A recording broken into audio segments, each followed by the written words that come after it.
August 1947 कित्येक जणांनी आपल्या मातृभूमीसाठी हसत हसत प्राण दिले. आम्ही स्वातंत्र्य मिळवलंच, पण मनात एकच प्रश्न आहे, 100 वर्षानंतर माझा भारत कसा असेल?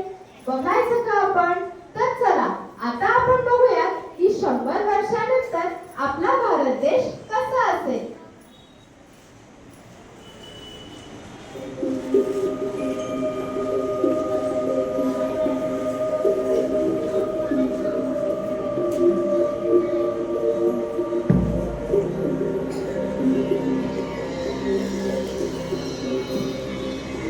तुमच्या सर्वांचा प्रश्न ऐकूनच मी आले आहे.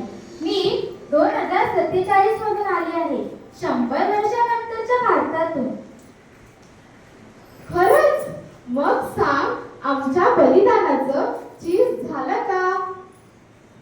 हो, आज भारत मोठ्या देशांपैकी एक आहे. आपले सैनिक सीमा अभेद्य ठेवतात. आपले डॉक्टर, शेतकरी, शिक्षक आणि तरुण भारताला पुढे नेत आहेत. मग भारत पूर्णपणे विकसित झाला का? विकासाचा प्रवास अजून सुरू आहे.